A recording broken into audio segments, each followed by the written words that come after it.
about human security as well. For this part, we have the panelists. First, Dr. Anurag Kitty. He's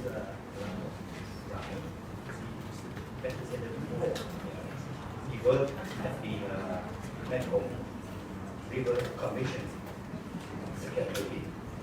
And the second one, the point of view from the Edward John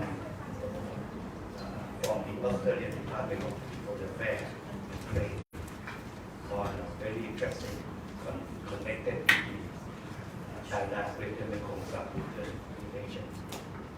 And the last panelist is worked on the Greater Mekong Sub-region long time.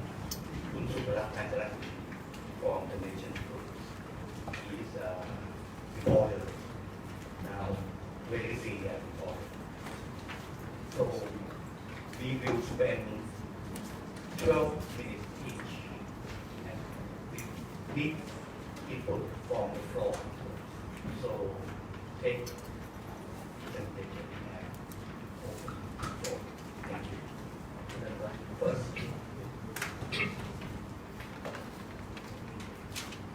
Thank you, Professor. Good morning, everybody. So you heard about politics this morning. So I'm actually a political scientist, but I will not maybe less touch on politics in my presentation and focus on more technical issues. Ajahn Pitinan actually gave us a challenge. We had a number of discussions before on this. So I would like to maybe put into context what the MRC does and how does it fit within the overall this overall Mekong Lanshan Cooperation space.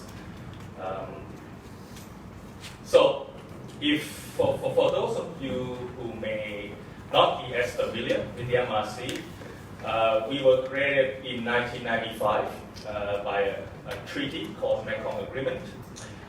It built on some 20-30 years of cooperation in the Mekong region, or Mekong River, starting from 1967. So overall, I think MRC is about 23 years, but building on cooperation of about 60 plus years. We have 4 members, Cambodia, Laos, Thailand, Myanmar. Sorry, I wish Myanmar. Vietnam, and 2 dialogue partners, China and Myanmar. So it is, if you compare between MRC and Lanshan Mekong and GMS, etc., the MRC is the only organization charged with managing the river. It has a mandate, mandate by treaty, which is to promote and coordinate sustainable development of the river. So that's important to know. So it's both promote and coordinate. So promote is basically all of the things that the Mekong frameworks do. But coordinate, I think, is important for the Mekong River Commission because it allows us to get into a space which tries to deal with all of these national projects, national plans, and necessarily all the conflicts and tensions that come with that. So both of these parties is very important for the MRC. And this mandate has been highlighted and affirmed and reaffirmed 3 times by the Prime Ministers of the Mekong. The latest one is in April 2018 this year with the summit. And if you go back to the 1990s or 2000, we could not dream that MRC would have these summits. So this is one good achievement for the Mekong and for the MRC. And this mandate has been operationalized for the past 23 years. So what do we do in essence? It's basically about 6 things. And we can talk about how this complements with the Mekong Lanshan framework. Data monitoring and acquisition, analysis, modeling and assessment, forecasting. Now we're in the flood season, so our forecasting is very important. Basic planning, this is where also we get into the tricky space of having to deal with different plans and projects from the countries. The MRC procedures, you may know one of the more popular or more infamous procedures is the prior consultation procedures used to consult on these various projects that come on the mainstream. and of course dialogue and cooperation. So I will not go to too much detail in each of them, but if we have time, we can come back.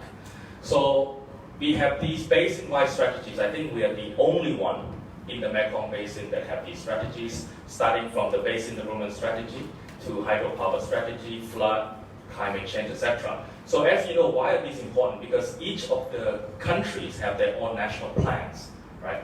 When you make national plan, it is perfectly understandable that you do not really take into account transboundary impacts. So it is up to a commission, like the Mekong River Commission, to bring these plans together as much as we can, right? We don't always succeed, but there are areas we have succeeded. And then you have these numerous guidelines if you want to develop your projects on the Mekong to the most sustainable as possible, including this famous guideline called the Guidance for Mainstream Dams. So this guideline is obligated by all national governments to their private developers to follow before they submit projects to the MRC. And now we're working on the Transboundary Environmental Impact Assessment Guidelines, which also could have the status of the preliminary design guidance for mainstream dams as well. That is, all of the projects on the Mekong River, including tributaries, should follow Transboundary Impact Assessment Guidelines and such other things. And this is our procedures. We have 5 of them. One of them I mentioned before on the prior consultation. But if you look at all of the rivers in the developing countries, in Africa, in some part of Asia, we are quite advanced, because if you go to those countries, there's no such thing as a prior consultation process, right? So stakeholders may scream, may voice, may jump up and down, but there's no forum, no legitimate process where they can come together, voice their opinions, and have those opinions documented and shared at a higher level, right? So this is what one value of this prior consultation process. It's not perfect, but it's, I would use the same word, it's the only game in town. We also have an extensive basin-wide monitoring, including water flow, water quality, ecological health, fish settlement, and social impacts. And we also get data from China in terms of the flood season. And we use that data partly for our flood forecasting. So our flood forecasting is very important during the flood season along the mainstream. And you see that on the right we have the several TV stations that use this information. And I think we are the only one in the region with the most comprehensive knowledge about the Mekong. We're going to put out a State of Basin report soon, 2018. We just completed a 5-year study called the Council Study about development impacts, positive and negative, of the basin, and what to do about them. And I think another unique thing about the MRC is that we have an extensive stakeholder engagement, communication, and partnership. So we are very open, we're very transparent, and everything is out there. Right? So now, turn to China. China is not a member of the Commission, but it's a long-standing dialogue partner since 1996, so 22 years. And what do we do with China? We have this mechanism called annual dialogue meeting. So once a year, we meet at the head of department level between the 4 countries and China and Myanmar. We have regularized exchange of visits. We have regular technical joint symposium. So if there was a hydropower development issues, we have joint symposium on that. If there's an environmental issue, we have joint symposium on that. And China shares data and information during the flood season. So the flood season is June to October. And in the past, they have sent some officers to work at the MRC. We also work on assessing jointly the water supplement released by China during the 2016 drought. And we are currently assessing, assessing the impacts of the dams on flood and drought. So this is undergoing. And China participated actively in the summit in 2018, earlier this year, including the Chinese minister there, which is very important. He said, and I think this is the first time China said it, that China welcomes the active and constructive involvement of the Mekong River Commission and its secretariat in the Lansang Mekong Cooperation Framework.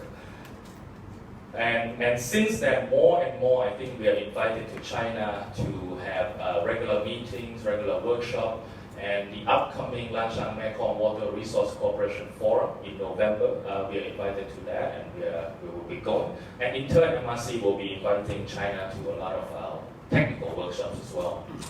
So what does this all mean?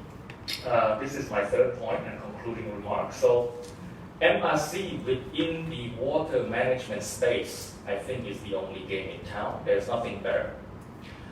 We have knowledge base, we have basin-wide strategies, we have procedures, we have a water diplomacy platform that are mandated by treaty, and it is committed at the highest level, and financially as well.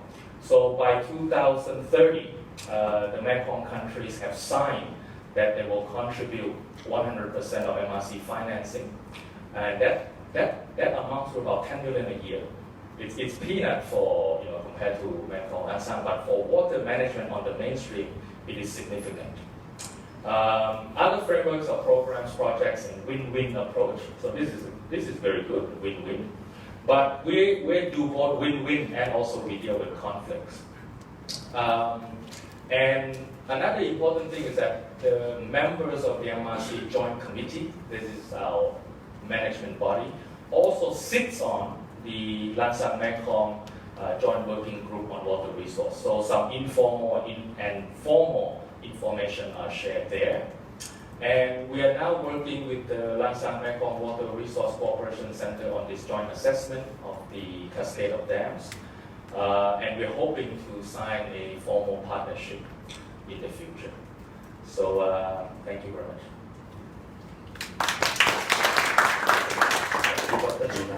So, Dr. John, how about the continuity and this continuity in Transboundary water governance in the Lansang Mekong Basin? What do you think about?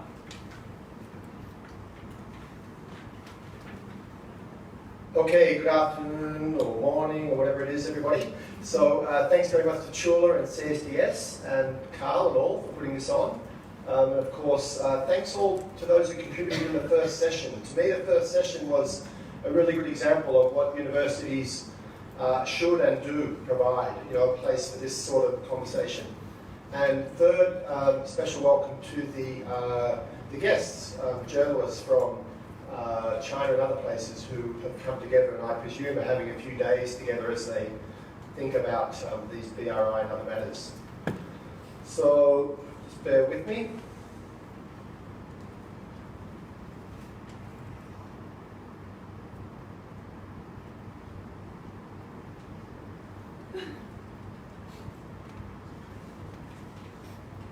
Okay, now have a look at the title I was given for this conversation. It might take me my 12 minutes to sort of just move through the title. From GMS to BRI, and there's many other acronyms we've already heard today, but then continuities and discontinuities in transboundary water governance in the Lansang Mekong Basin. I do think it's a great title for a journal paper, but I don't think it's going to help me too much today. So I'm doing something a little bit shorter than that. Water governance, a recent Mekong history. In the time allowed, I'll just sort of put a few things on the table that I hope help the conversation. Three things I'm doing. Why and how is Australia engaged? Why am I bothering with that? Well, I think Mr. Li Hong was kind enough to share different rationales as to China's engagement in the BRI and the LMC. So I think it's only fair that I, as a representative of Australia, just put forward a couple of the points as to why we are engaged. If someone was here from Japan, they could say the same thing, someone from the States, other places. But just to acknowledge that all of us have different rationales as to why we are engaged in transboundary water governance in the Greater Mekong. Okay, so we've only got one of those, by the way. It took a long time to train it. We're trying to get a few more. So, for Australia, multiple rationales for our bilateral and regional water partnerships. We're involved, because of risk reduction. Of course, we want to see the Greater Mekong and other parts of Asia and the Pacific peaceful and secure and prosperous at addressing water crises, amongst other things. That's the part of the portfolio that I work in. There's also an aid rationale and overseas development assistance. There's also a mutual gain. We think we've got something to offer in these conversations, but we have a very water scarce country. We also are constantly looking for things to learn. We're trying to make a modest constructive contribution. We realise we're only a small country of 25 million, way down south, but again, we'll do our best. Some argue for our engagement on the basis of creating economic opportunity for Australia. I think that's less pertinent than some of the other rationales. But the second last one I put there on diplomacy, I do think, it's no secret, but I think for me, sort of working in water diplomacy, anywhere from Islamabad to Beijing, this is sort of part of positive ballast in our bilateral relationships. There's so many other dimensions to bilateral relationships. In the water space, this is something that we wish to stick with and persist with. And the last thing I put there is it's embedded in our foreign policy. So, although it says water in the heading today, I don't want us to over-focus on water too much. We know that all these things are pretty entwined predicaments. Water, food, energy, environment, climate change.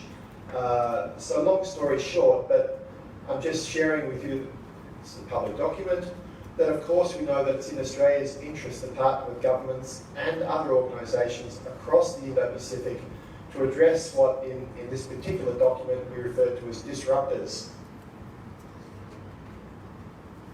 So in the Greater Mekong, we have 6 bilateral water-related partnerships, and then we also have a regional program and set of partnerships. And one of the mechanisms we use for our partnerships is something called Australia's Greater Mekong Water Resources Program. And just to decenter the Lansang Mekong for a minute, if you see that diagram on the bottom right, really we're talking about Ayeyarwady, Salween, Chao Phraya, Mekong Red. And LMC conversations, they often sort of make you think that it's only about the Mekong River, and it's not. The whole LMC initiative writ large is certainly about more than the Mekong Basin. And I'm just happening to note that we also treat that in our sort of water programs. So for the guests from afar who are not from the Greater Mekong, again, this is just a river basin version of our regional map, which again mentions the major river basins that I've just referred to. And again, of course, for our journalist friends, I presume they'll get a copy of all of these documents if they so wish. Okay, so getting down to business on these continuities and discontinuities, I'm going to mention 2 things. Track 1 and also track 2. Everyone's been talking about the fact that they're the only game in town. I'm going to, when I get to track 2, sort of observe that there's a few other games in town that may not be as big and there may not be as much money in them, but they're also quite important to the overall regional water diplomacy. Annalak's spoken about the Mekong River Commission, so I'm not going to talk about that now, but it would have been remarkable for me to have a slide of transboundary water governance without even noting that, of course, they are there as an example track 1 process. Another one that doesn't get as much attention is another formal track 1 process on commercial navigation. There is an intergovernment agreement signed in 2001. There is a very significant development plan for international navigation. And again, this gets a bit of publicity, but suffice to say that if one only talks about MRC and only talks about the new LMC, you'd be missing the fact that there are other pieces in the regional architecture. And Gun Abachai, I think, is sort of going into some of these a little bit later today. Okay, another one that Mr. Li Hong acknowledged was the Greater Mekong Sub-Region Economic Cooperation, which by and large has been facilitated by ADB. So yes, there's a strategic framework, yes, there's a Hanoi Action Plan, And yes, there is a very undersubscribed investment framework with, the last time it was put up on a board, had 220 projects in it worth 66 billion. So, same question that Ajahn Titinan, I think, referred to: how is the BRI going to be financed? You could say the same thing about the ADB GMS Regional Investment Framework. They're not discrete portfolios. If you looked at all of these investment portfolios, whether they're ACMEX or ADB GMS or Belt Road Initiative, it's a lot of the same ideas sort of are in them, and they're pretty loose. They're 150, 200, 300, $500 million projects. There's not a lot of detail in most of them. Another example, Track 1 process that I put up, and it's been chaperoned by the ADB GMS, but I think it's really important, and so I just put it up there as the Regional Power Trade Coordination Committee. It's one of the continuities. It's been plugging along. It's now had its 24th meeting in Naypyidaw in June of this year. It's working on a GMS generation and transmission master plan. How could I sit here and talk about transboundary water governance if we didn't sort of look at this as an important piece in the puzzle? Because the 6 countries sit there and share or don't share their forward agendas and their somewhat competitive agendas in terms of transmission systems and other things. So it gets aired in this committee in a way that it just doesn't come on to the agenda in the same detail in any of the other regional fora. And then, of course, LMC Water. So I just make the difference there. It's LMC Water, which is the early starter in the LMC process. There's many other prongs of the LMC. The Prime Ministers and the Foreign Ministers, they're not just meeting because of the water part of the agenda. It's just part. And maybe it is or isn't just confined to the Lansung Macklem River. I think Dr. Zong Yong would certainly hold that, well, hang on a minute, maybe it's a Selwyn next, maybe it's somewhere else. Now, I've just jotted down, straight from the LMC water agenda, a quick summary of 9 points. I'm not going to read them now, you can, but just going to the blue on the bottom, I think it's just obvious that there is huge overlap or complementarity overlap with the MRC agenda. So, how are you going to handle that? And you've explained that, thank you, a few minutes ago, and we can discuss it further. But it's not as though, it's clear that these are similar, have similar aspirations. Okay, now, the ones that maybe won't get any space today unless I put them up, other tracks, transboundary scholarship, forums, advocacy, local networks. I think Dr. Chayan is speaking about science cooperation, but I'll just sort of run through a few, just so that people know they're there. Okay, so over the last decade, there's been a cooperation with 6 countries actively involved in it, lots of PhD scholars, lots of forums, lots of meetings, and 5 books, and God knows how many 100 papers and other sort of initiatives. And the people working in these sorts of networks, they also power into the Track 1 processes and often provide a lot of the energy and experience into the state-based processes. There's other networks. I'm just putting this one up, happily retired, that I know well. There's also a Greater Mekong Forum for Water, Food and Energy. Stu on the far left is here with us today. Wen Ling, I think, is there somewhere.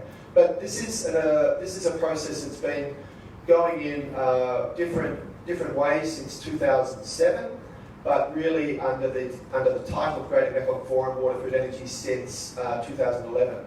And last year in Myanmar, that particular event, I think there was 460 people, God knows how many sessions, and it's a real argy-bargy about water, food, energy, politics, what's happening, people learning and exchanging and practicing their policy positions. There is also the Save the Mekong, another actor, if I can call it that, in the Mekong system. It's a coalition which has succeeded in very much helping an understanding of the risk to different water resources development. And it's also been very clever in sort of clever and correct in reframing some of the debate. Often people talk about it's environment versus development, and they quite rightly sort of reject that false dichotomy. Another example of sort of non-track one processes, there's an Oxfam inclusion project which provides resources to sort of smaller water governance oriented groups across the region. And I've got 2 slides left. So, 2 slides left. If we just focus on the bold, to me, transboundary water, food, energy initiatives in the Greater Mekong. There's more debate than there's ever been, I would say. And the forums for learning within and between countries continue to evolve and emerge. So, you know, for me, the first time I went to one of these things was hosted at Yunnan University back in 1999. I was looking at the photos this morning. There's Her Ming with perfectly black hair. You know, I mean, everyone's looking a lot younger. But these things have been going for some time. The ones in blue are happening sort of in the next 2 months. The 7th Greater Mekong Forum in Yangon, 4th to 6th December, and as has been referred to, the first Lansang Mekong Water Resources Cooperation Forum, Kunming, which is really an LMC water initiative. It's not LMC writ large, it's LMC water, one part of the LMC operation. Now, really importantly, I would say, and the track 2 often drives these things in terms of the, these strategic assessments. They have to get nested usually in a track 1 sort of process with an audience, but it's people from the region and a few others that actually have to push them and inform them and help them be useful. So, mainstream dams, SEA, Vietnam Mekong Delta study, MRC Basin Planning, the Council study. There was a very large Ayeyarwady State of the Basin assessment finished earlier this year. The strategic assessment of Myanmar Hydro, 2018. SECOM, energy development options. I know there's some irony in such a process starting now after the tragedy of the last few weeks, but nevertheless. And there's a huge effort being put into the process and production of these boundary objects. And often, to be honest, people are so exhausted at the end of the process that they don't then use them as best they could. And my last slide is really just, if we're talking about transboundary water governance, and particularly for the friends visiting, writing from afar, just remember there's many, many Mekongs, and there's deltas and rivers and basins and regions, and they usually get mixed up. Carl's been involved in papers that talk about watersheds and power sheds, so there are lots of framings. There is more than the track 1 processes. Usually you only hear about 2 or 3. There's quite a few track 1s, but there's more. So the last bit there, and my final point, is across the Mekong region there is much multi-track diplomacy, fact-finding and advocacy with multiple actors and coalitions, research networks, media networks, project-affected people networks, advocacy campaigns, dialogues, and to me these are all legitimate additions to the transboundary water governance complex of the region.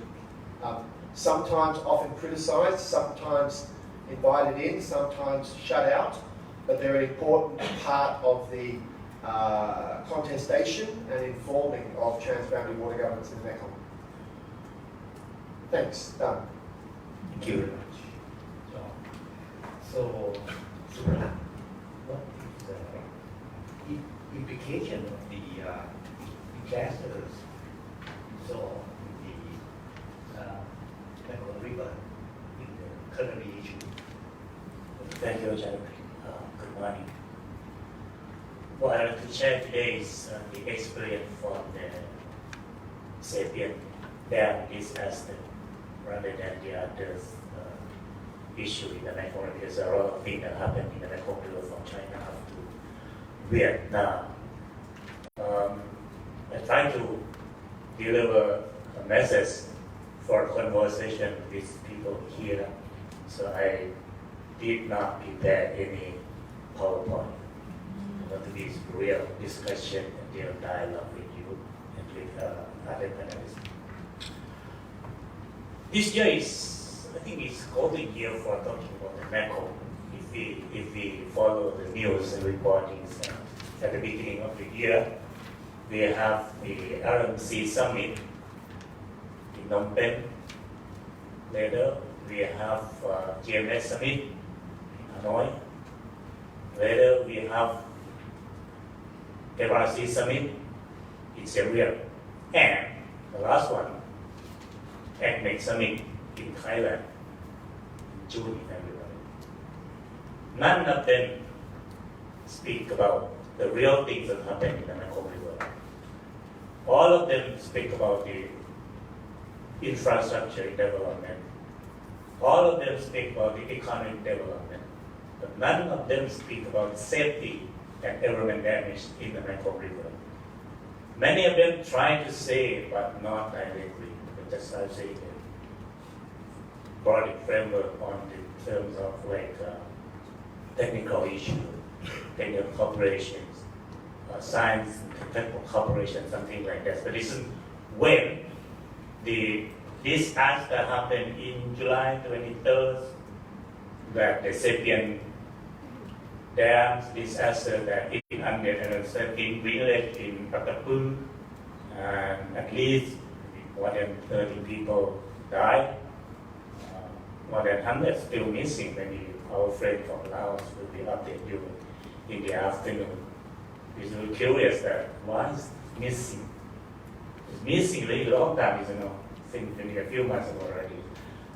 We don't have any further information on what will happen in that particular area and what will be damaged and how the government will be managed on this. But the thing is that the experience from the Sapien Dam disaster happened. The Lao government responded relatively quickly when compared to the disaster in the past. This time, Prime Minister Thongloun rushed to the area. In a few, he skipped cabinet meeting and flew to Atapu very quickly and tried to respond and tried to go with the local people and try to command to damage management in that area. It's really surprising and impressive for me also when you compare it, follow the Laos development a really long time, and this is that it's the first experience that the government like that have to respond to take care of their people. But in the thing that's more important for me after is a few weeks later, Lao government had did treaty that is very important for dealing with this kind of disaster. First, the Prime Minister announced that they will inspect all safety for all dam operate and under construction in Laos. This will be good news. Whether it's safe enough. Second thing, they will halt the new investment, sustain new investment on the hydropower project. And the third thing is very, very important that this country has to do very long ago. They will review the Battery of Asia strategy to build up the infrastructure like a hydropower dam to generate electricity and export to neighboring countries, connect to the ASEAN grid. I think it's very important for the country like Laos, which they claim for perhaps more than 2 decades that they want to be an area of Asia to generate electricity to power country in this area. Thailand is the major consumers of these things. Laos, with that project, with that strategy, Laos plan to build merely perhaps the stick figure is vary from 90 up to 140 dams in the countries, both in the tributary of the Mekong River and on mainstream of the Mekong River. That there will huge implications on the environment and ecology system. Thailand already signed the MOU with Laos to buy electricity.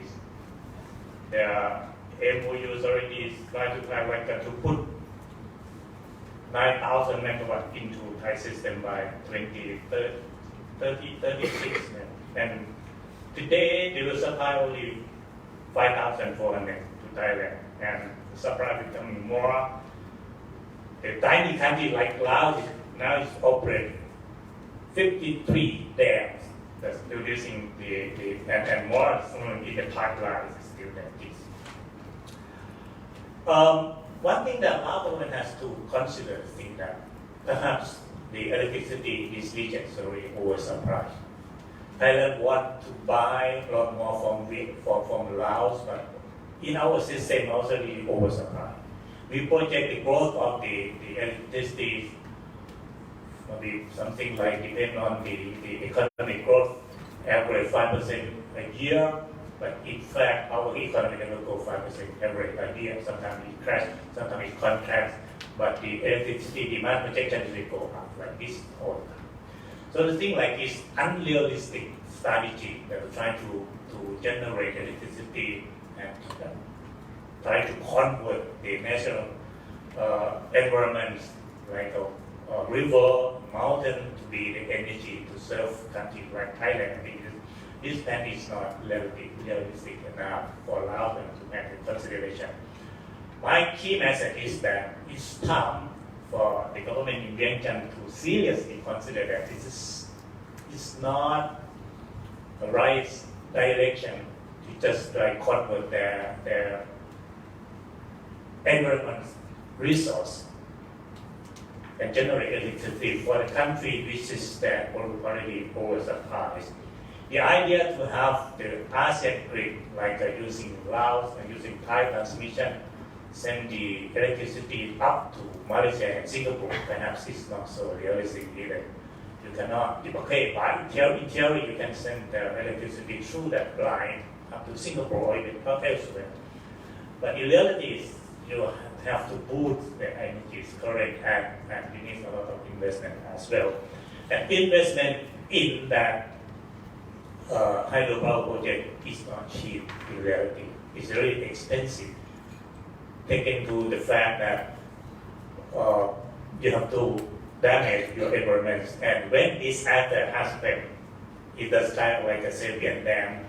It's a really great damage, and you don't have things to compensate it. Another point that you have seen that the implications of the dam disaster in other communities pose negative impact to countries like Cambodia downstream. The floods of village 24 hours after the dam breakdown in Adapur, and people in stream bank also get affected, and that's also seriously. And no country.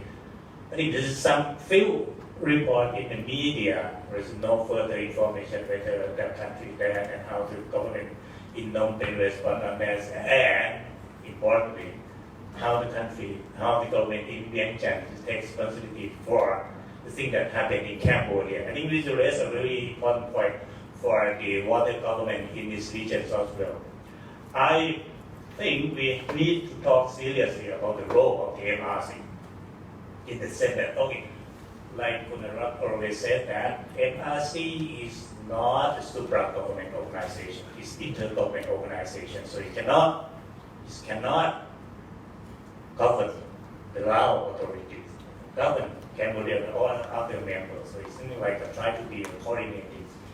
But my point is that we can at least think seriously how to modify the 1995 agreement on the to empower the MRC to do something beyond the sovereignties of the national, member national, or at least for safety reasons, at least to take care of environments and social implication after the environmental project that something like this happened.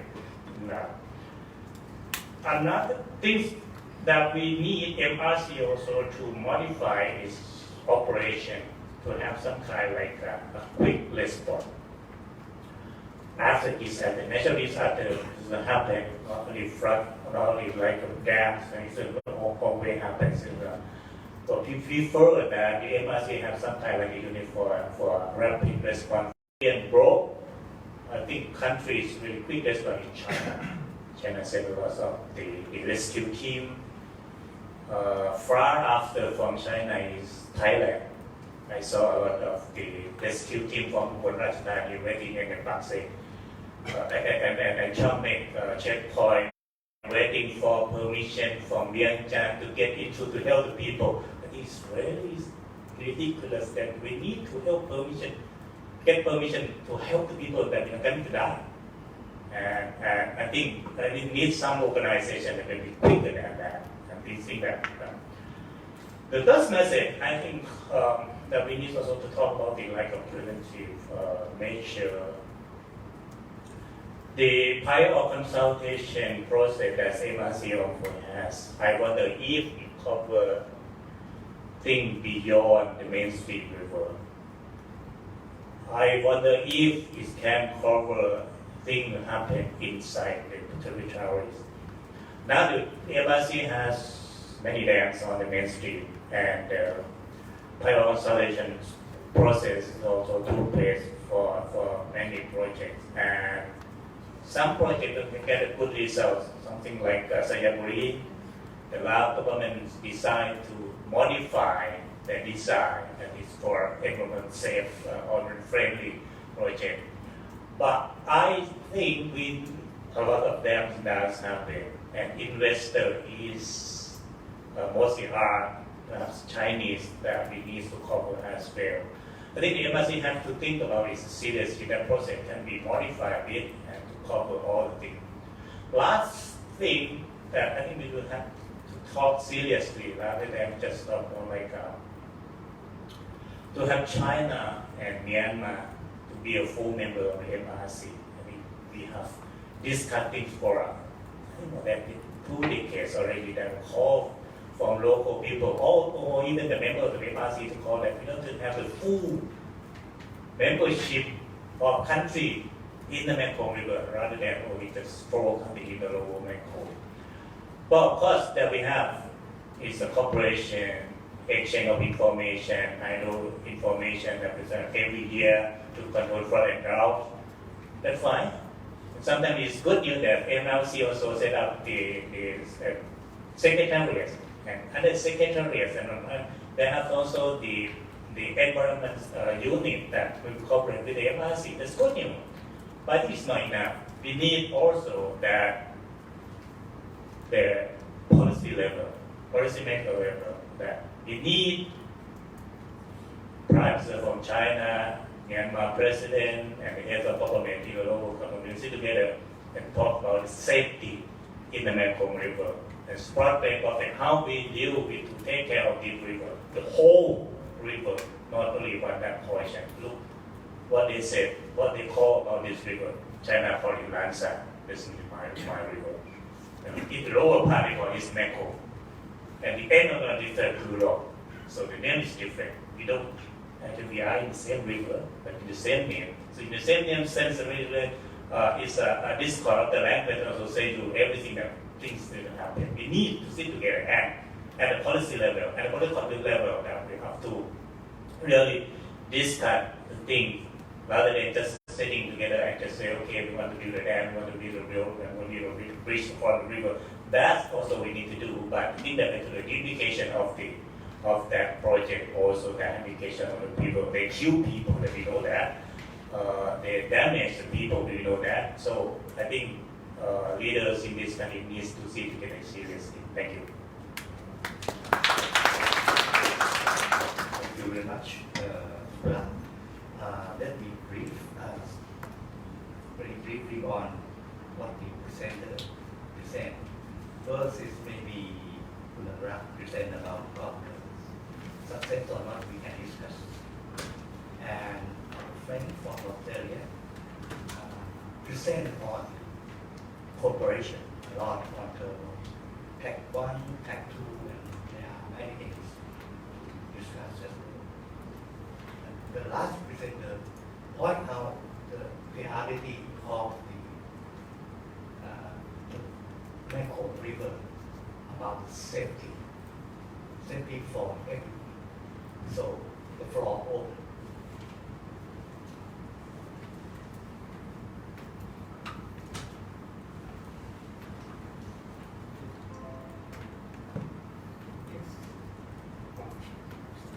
Shawit from Chiang Mai University. Anyway, I'll have some lesson learned about the incident, including the Sapiens in Hanoi disaster, and I would like to put a particular interest on if we, MRC or other kind of collaboration that may be focusing on like a rapid response mechanism for a kind of things that involve with the water infrastructure effect to the social and environmental, and for water transboundary things, not only for surface water also, but maybe also about the groundwater issue, because I'm involved with some collaborative project on conjunctive use of surface water and groundwater in northern Thailand, and we also have some groups of researchers working in the northeastern part that's involved with the Mekong River also. So there's a kind of recommendations and some thoughts for you to discuss. Hello everyone, I'm Shannon Wang from WWF. I also want to follow up with Queen Supalak's intervention about the law event. Sometimes changes happen at a critical moment, and I wonder if what's happened in Laos could be seen as a critical moment for the region. 2 weeks ago, the Lao government has announced its intention to suspend all the new hydro dams in the pipeline. The government of Thailand has also announced its intention of looking into solar development. Now this morning we talked about Belt and Road, we talked about green infrastructure development, and we talked about the need of energy for regional development in the Mekong. If we put all of this together, perhaps we have another solution here to meet the energy need, which is solar technology, a much greener type of energy source, which could certainly meet the energy needs of the region. A couple of months ago, the Chinese government announced all the solar-related subsidies will be removed. That has led to a huge surplus of solar panels within China. If we can think about linking the solar PV surplus in China with the energy needs in the Mekong, we perhaps have a solution for mapping out what the green infrastructure for the Mekong region may perhaps look like. I think there's certainly a scope for us to look into that. We do have a river in the Mekong, but that doesn't mean hydro is the only solution for energy development. So I want to put this here for everyone to think about. Thank you. Thank you, Chana. It's a question primarily for John Daw, but others, if they're interested, can also intervene. I like that you put some emphasis on the track 2, and within that, the role that civil society actors, journalists, citizens, others may have some access into decision-making processes, and there may be some sort of avenues of participation in these sort of transboundary mechanisms and disputes. I guess the follow-up question is, in the context of a sort of changing region, where do you see the role of those civil society actors, not only with the rise of China and with the LMC, and whether you feel like that there are similar routes to inclusion, but also I suppose in the context of just changing politics, including authoritarian populism and so on. Are you seeing more or less space for those sorts of actors in these crucial decisions?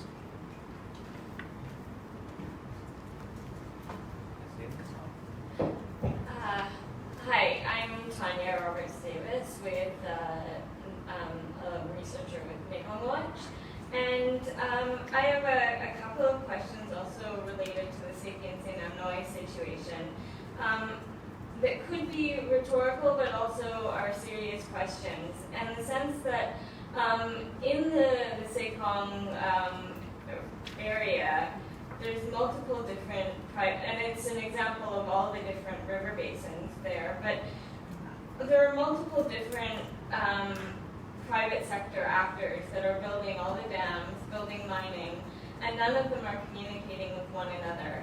So when we talk about safety, can we imagine what would have happened if actually that saddle dam had broken in an area where there was mining going on? And if the toxic tailings of the mining had have gone all the way downstream into Cambodia, and what kind of disaster then the region would have had to deal with in terms of cleaning that up, and the safety issues that would have been related. So I mean, that's one question as to how do you, at a basin level, not just talk about the dams that are going in, but the multiple developments in extractive industries of all sorts, and how that also impacts the whole area.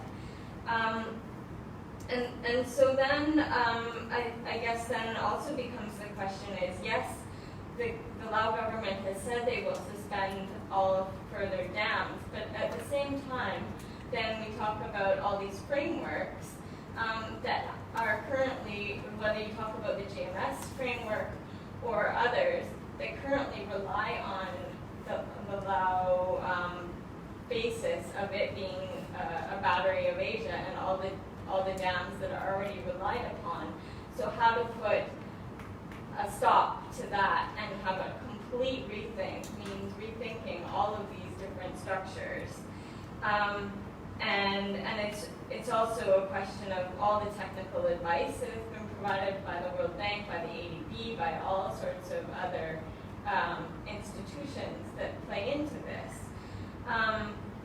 And then I guess actually going back to the safety issue is a question of how to hold the multiple developers that are within each project. For example, the tunneling company that built the tunnel, when you look back at, for Sapien St. Noi, when you look back at the documents, they say that there was a last-minute decision by the developer to change the point in which they were going to put in the tunnel. And so they made the diameter change, but rather than paying, because they wanted to keep the timelines and the budget the same, rather than changing the design, they forced the tunnel into that they had already constructed into the new diameter and redesigned it at the last, and just kind of forced it in with a redesign of the tunnel machine. So I mean, how do you know it? I think it becomes very difficult to know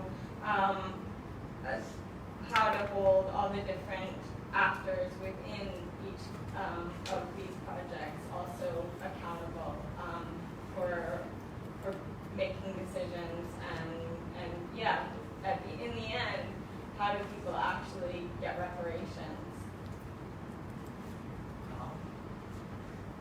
Thank you. Carl from CSDS. The question I want to ask is looking at the nature of the cooperation between the Lancang Mekong, LMC Water, as John calls it, and the MRC. And what I want to ask in particular is, are there any similarities in principles of water cooperation, or any emergent fundamental differences in the way that the two frameworks are thinking about cooperation around water? So, for example, the MRC, I see at the heart of the MRC, the United Nations Watercourses Convention. And I think that's very much embedded into the 1995 Mekong Agreement. But we also know that China voted against the UN Watercourses Convention. Then on the other hand, Dr. Zong Yong, who is the Secretary General for the LMC Water, the Water Center, has written recently about reciprocity, which I think is quite interesting because it's kind of his response to the UN Watercourses Convention, which is an argument that UN Watercourses gives too much influence to downstream countries. But I think the fundamental thing here that I want to ask about is reciprocity the new idea coming from the Lancang Mekong Cooperation in Water, and how the downstream countries engage with that? The core idea of reciprocity is that downstream development can affect upstream countries as well, not just upstream countries affect downstream countries. One final observation on my part about this idea is that it's an interesting idea, but I don't see much evidence of it. If we're talking research-based evidence generation, I think there's a lot of evidence of impact from upstream to downstream, but not as much about downstream to upstream yet. Thank you.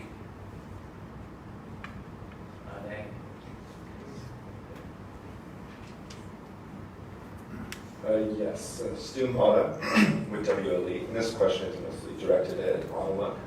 I was wondering, with these increasing cooperations and activity from China, if there was a revisiting of getting data during the dry season, after October and through the peak of the dry season. And I just want to raise this especially because you had also mentioned the drought relief activities. And I do find it quite problematic that if there is going to be reporting and cooperation being picked up by the media and very public about dry season releases, how are we supposed to kind of place that within a void of data about how much is actually coming down during that time of year? And I was wondering with the advent of the LNC and also these kind of drought release programs, if there was a revisiting of that data exchange. Thank you.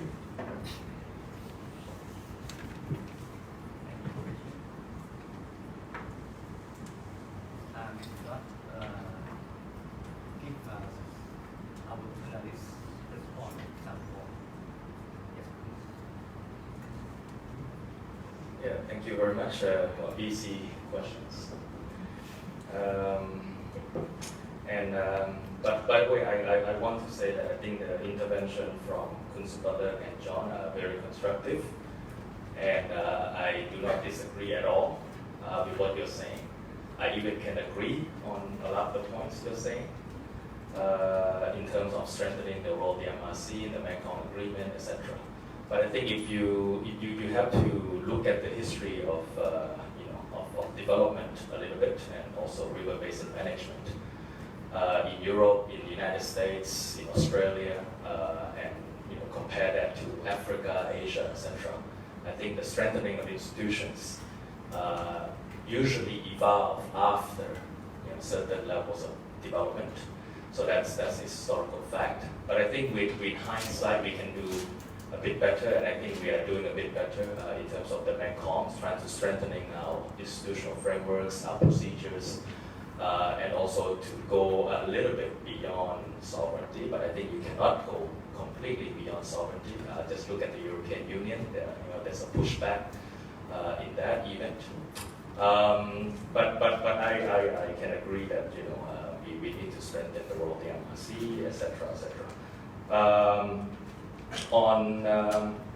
I think Carl and also Stu, this difference between MRC and LMC. I think MRC is a procedural, rule-based organization with a lot of the things that make those rules and procedures work. That is the underlying data collection, the underlying assessment, the underlying forecasting, all of these things that make the rules. And otherwise, when you come to negotiate, you don't have anything to talk about. Just perceptions and ideas, etc.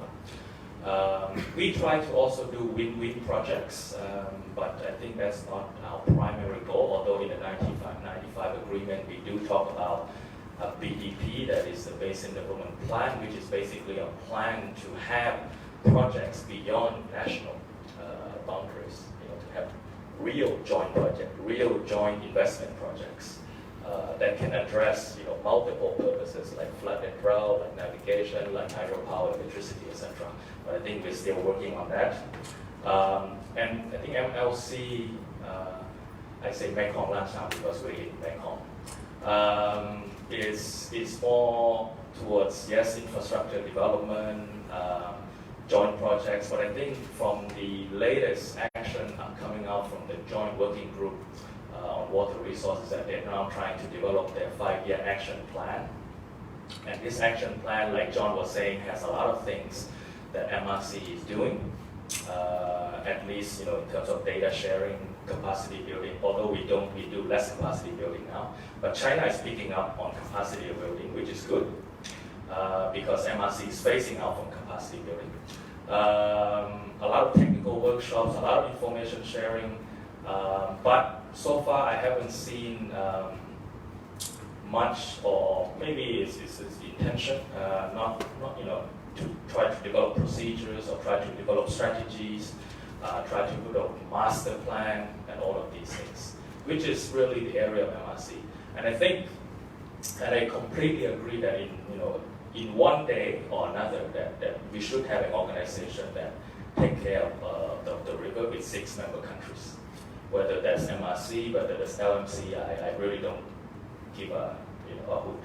So it should be one organization building on MRC has done, taking into account what Lansang Mekong is doing, and with 6 member countries, and to manage this river basin.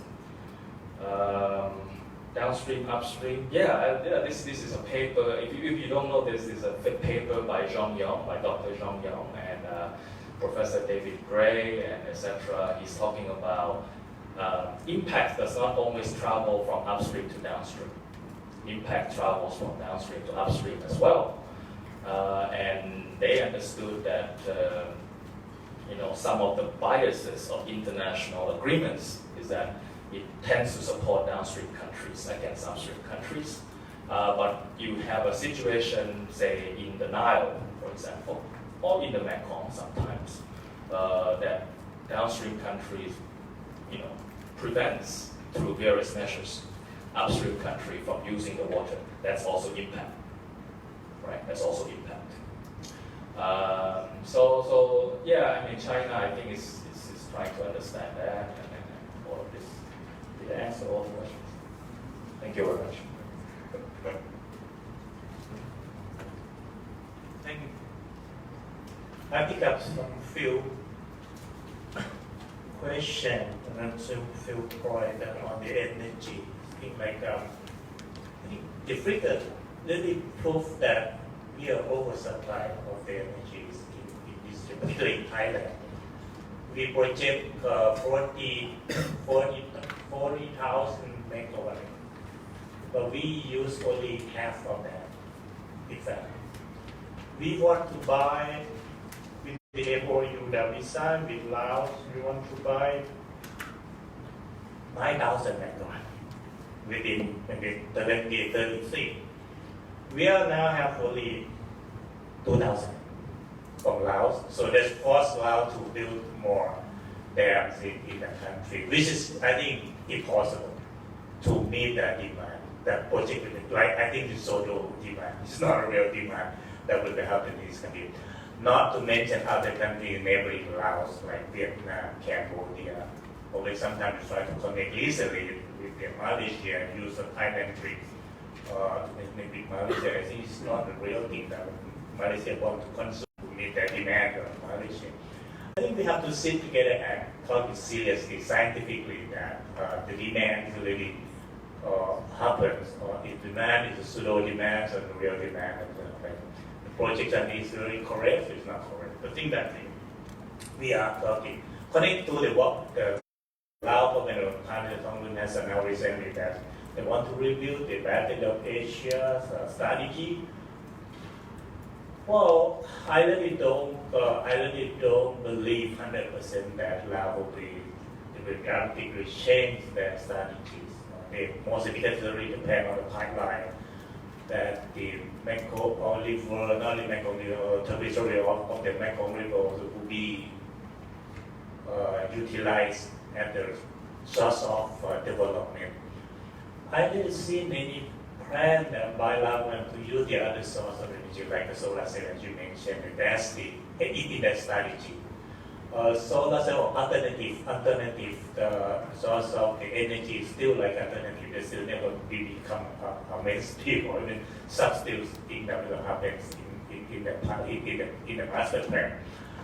I prefer country in neighboring country, like to force the Lao government to really implement what they just recently announced. That if you want to review the strategy, the buyer, the consumer also need to talk, we don't need energy anymore. We have to say that, right? We have to say that we need less energy from you. So don't build too much dams. Too many dams is going to spoil your growth. So just try to reduce this and drive us to the other things of for development rather than just putting only in the one pocket of the hydropower. So we could count on the voice of the people and civil society to just make it more stronger and more louder than like the construction process will happen soon in Vientiane, right? Or somewhere else for pipeline. There, I think they open for all stakeholders, right? I think it's very good opportunity to raise the questions using the experience from Sapien Say Nam Noi to put the thing in pipeline. And this is international forum that open for all stakeholders. I think it's a very good opportunity for all of people, including the Thai government or customer in this region, to say that, well, perhaps you are not so realistic to build this kind of dam on the massive Mekong River just to send a little power to the countries already access supply. I think I think is the way to communicate more and more in like, well, I think country is good. It's a good atmosphere now. It's a good opportunity now to say this because we are no longer enemy, right? We cannot imagine things like Lunar said. We cannot imagine things that happened in the 80s or 70s. That the country like Laos, Thailand, Cambodia, they're talking about how to manage the Mekong River. Now it is good. Even China. The one thing, one example, I think a good intention from China to like to take care of their reputation as well. When Sapien Say Nam Noi is broken on that day, in the lunchtime I have a lunch with a Chinese diplomat. They happened to ask, who invested in that dam? I said, South Korea. Oh, it's great for us. I expected the Chinese investor. Why? If Chinese investor, we have a lot of work to do, like not only to make this as a relief, but also to fix up our reputation as how the investment can do that. Because a lot of Chinese implements in Laos, right? Just particularly in small dam in every corner of the river. So I think this is a good idea to talk. Oh well, China is smart for their reputation. So why don't we put things like, oh well, your project should be go through international scrutiny. Your project should be go through something like what the MRC has done for other dams. So why don't allow government think about it seriously? Invite all international experts or whoever care about the Mekong River to sit together and get input to that part of the project as well. I hope Lao government get Prime Minister Thongloun will get the point and say that well, this is a good opportunity to open for international participation, the real participation to save the Mekong River. This is the way I can propose that.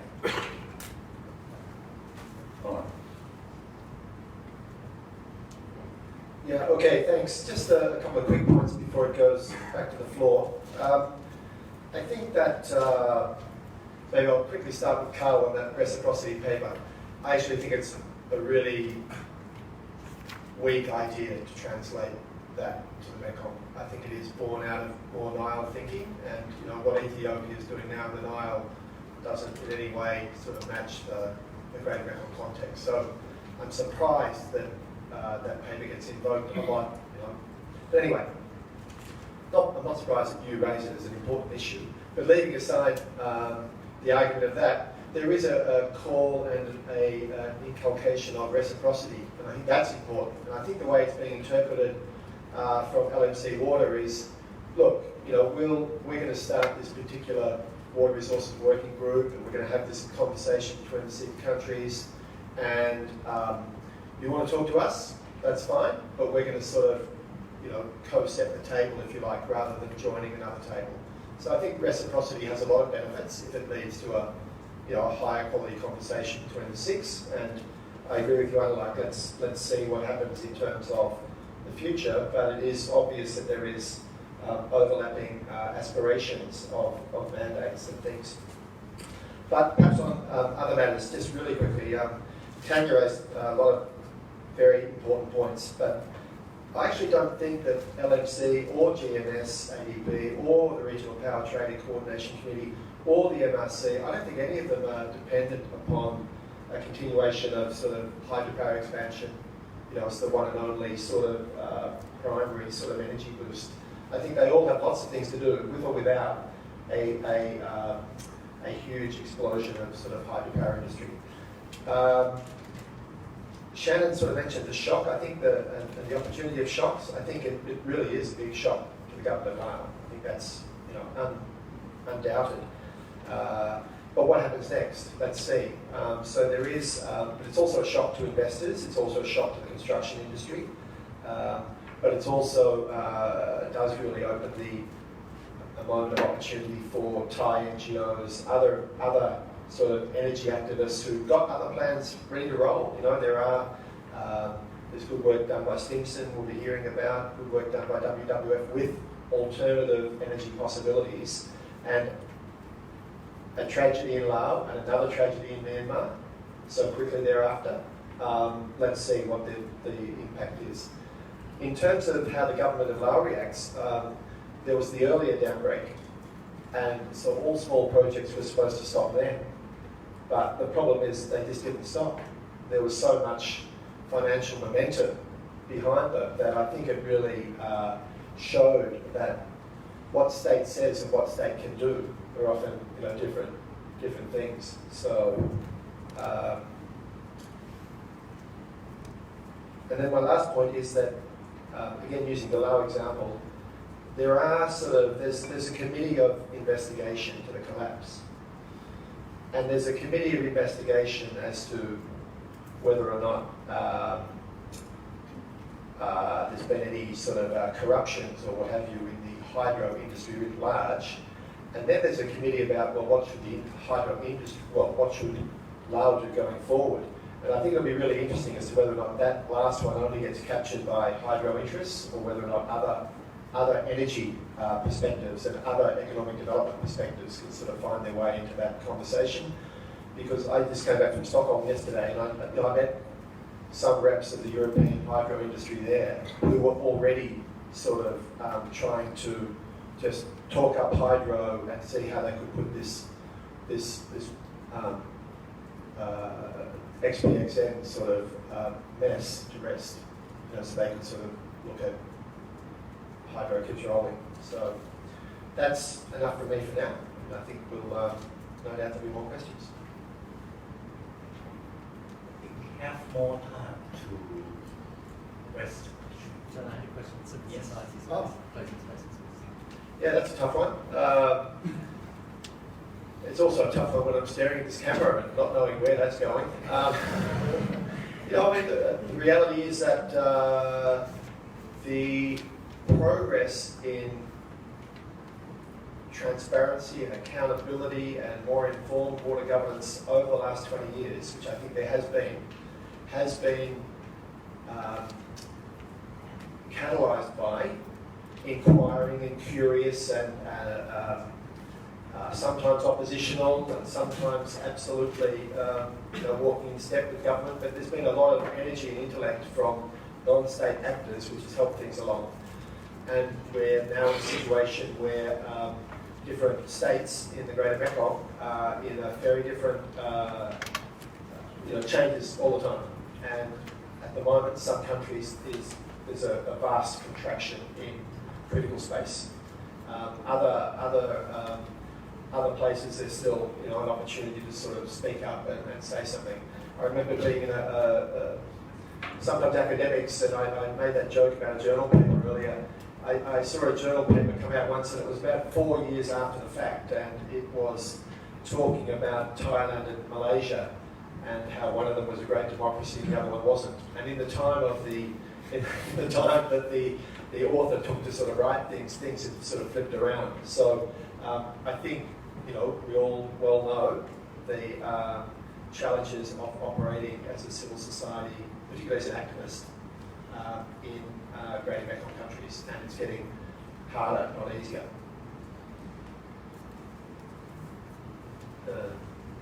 Gentlemen, and then you first, and then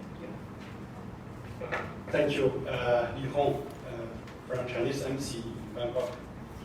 As for the transboundary water issue, I think this is a very complicated issue.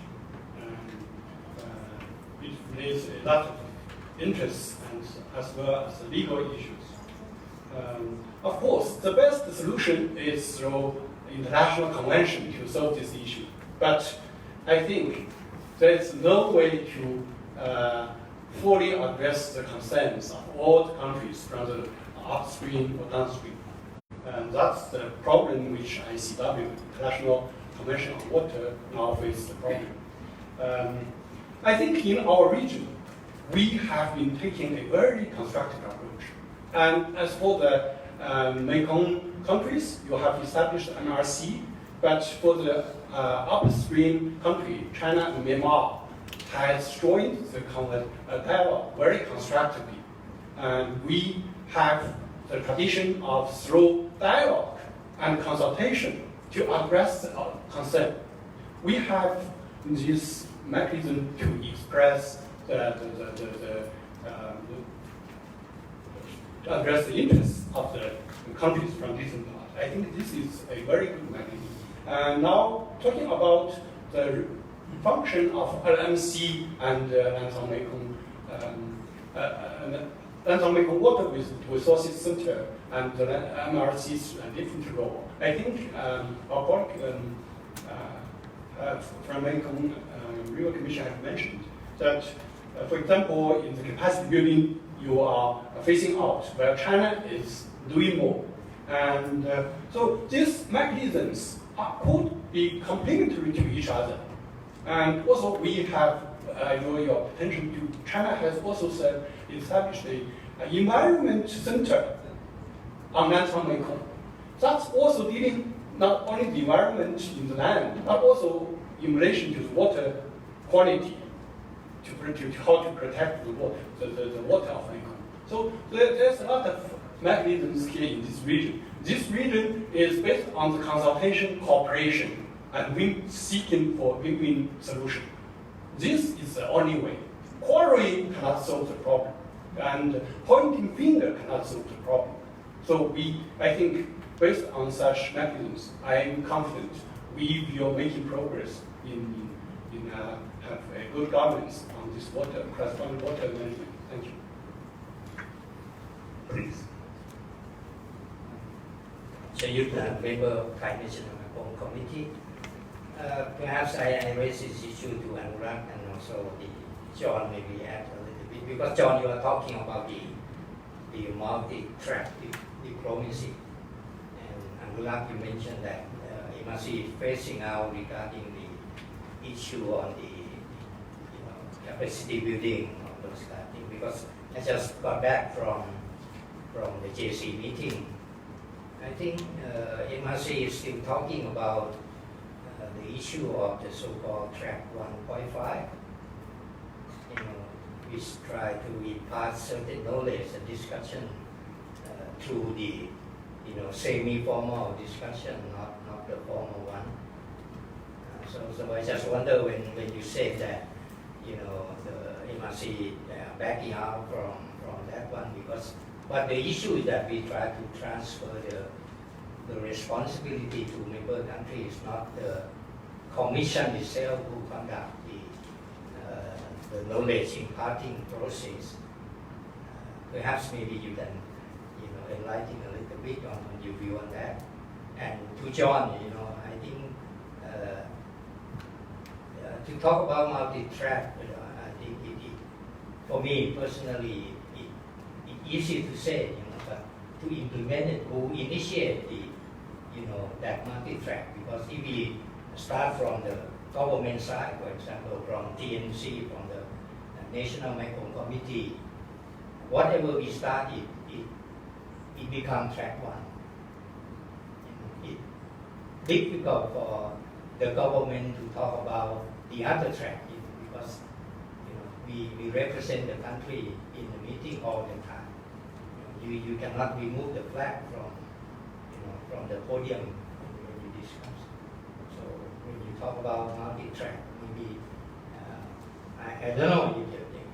You can share a little bit of your thinking on who should start that, and that become how it become the multi-track. Thank you. Addressing to Carl's question on reciprocity, I want to share my view on that. And I can tell you a tale that when I interviewed in the source area of Lansang in the Tibetan Qinghai Plateau, and the local official told me a story. is happening a few years back when some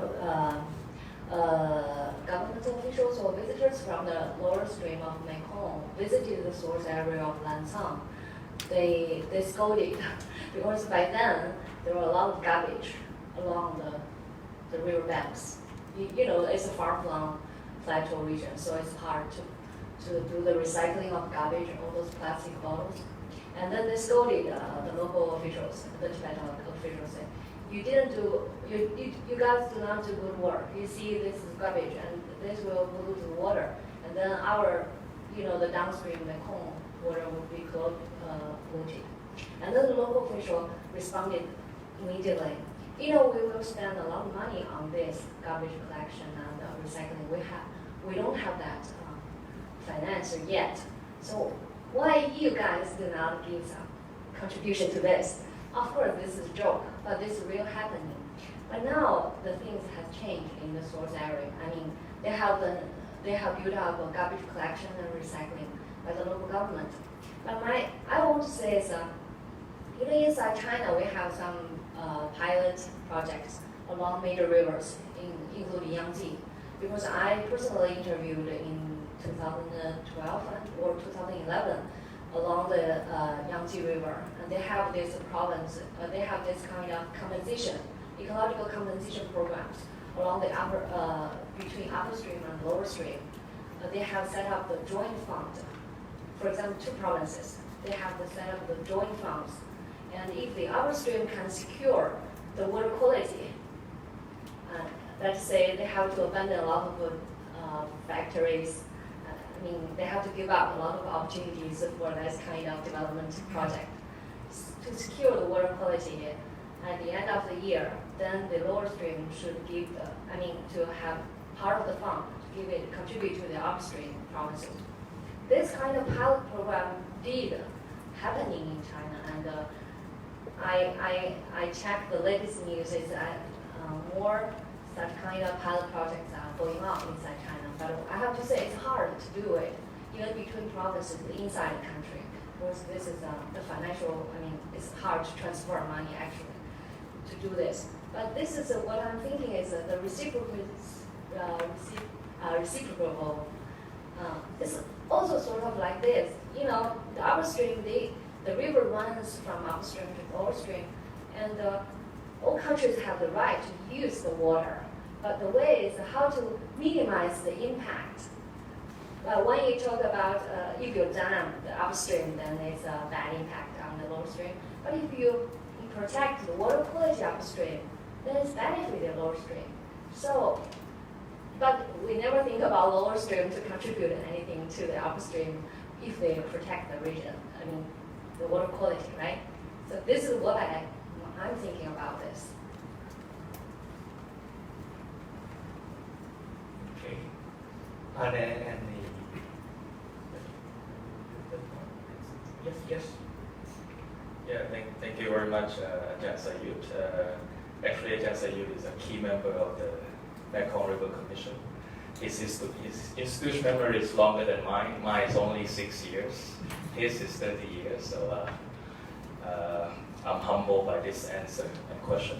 What I mean by capacity building is that what MRC is doing less and less is training, basically.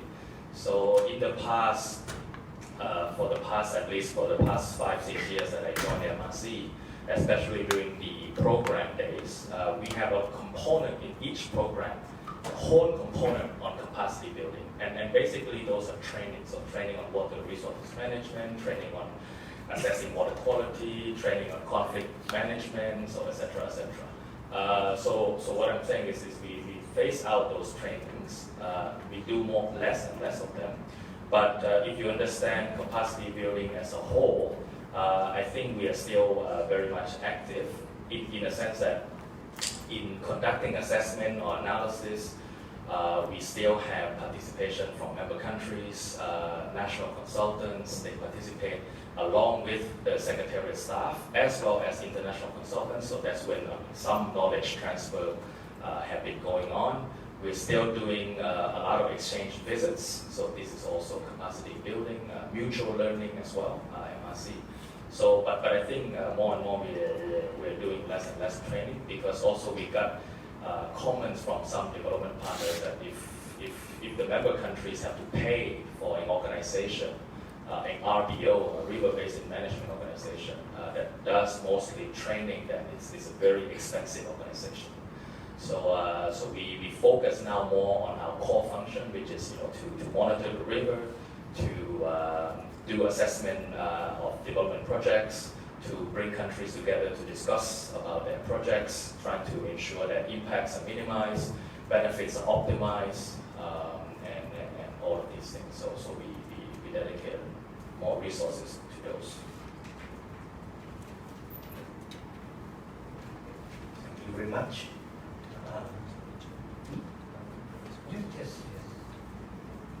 So really, I'll try Ajahn Chayut and Mr. Lee Hong. It's really a quick response to you both. So for me, rather than sort of worry about the international conventions and whether this one or that one should come or not come, and we sign the UNWC one or the other, UNECE, I actually don't worry about that. Maybe that's why I'm not a lawyer. To me, when I first came to live here, the conversations weren't between the 4 lower Mekong countries, and with China and with Myanmar, there weren't many. And when they were, the conversation between even the 4 lower Mekong countries, to me, as an observer, they were a bit stiff. And people were sort of very cautious and a bit concerned, and there were lots of misunderstandings. But so to me, through time, I'm just noting that I think the quality of conversation between the 6 countries is a lot higher. And that's due to both progressives in government who used the Track 1 process if they were in it. But if they haven't been able to use that because that process was still a bit stiff, they've also acknowledged the value of other processes that can really inform things. So whether that's a strategic environment assessment in Myanmar in the last year and a half, as an example, a lot of non-state actors from the Greater Mekong contributed to that process. The ministries ran it, sat on top of it, but it's actually quite an interesting process that 6 countries, both government and non-government people, have sort of contributed to. So I think that ultimately, if we're in a state-based system, the governments will still, make key decisions. But how do they get fully informed about that? How do they have an opportunity to have informal conversations? One of the first times I met Mr. Lee Hong was at the Greater Mekong Forum on Water, Food and Energy in Bangkok in 2016. The team came along, walked around, talked to a lot of people. The LMC initiative was actually authorised to be discussed by Professor He Da-ming.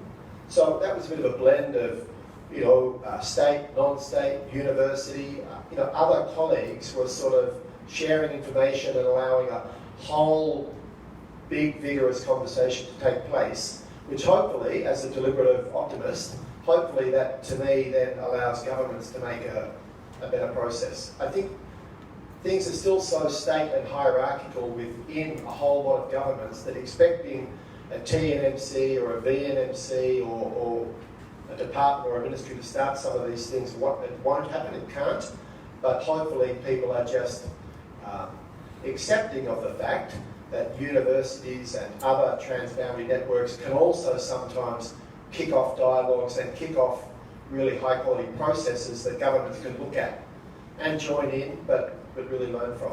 So I'm just noticing that in the Greater Mekong, there's a lot more of that than there used to be. It doesn't mean things are perfect, obviously not. There's been some great tragedies just in the last little while. But gee, there's a lot more people know about energy policy options. And Government of Laos is now absolutely on the back foot thinking about what it should or shouldn't do in terms of going forward with its energy policy, for example. So I'll stop. Thank you. I think our discussions on the transboundary water governance for today is very interesting and successful by sharing the knowledge and serious discussions, particularly from the participation. So then we give what they call the due to big thank you for our presentation today.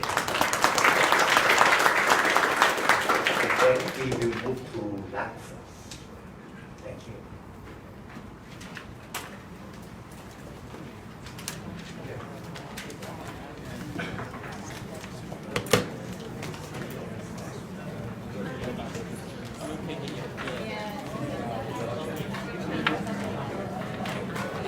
Wow.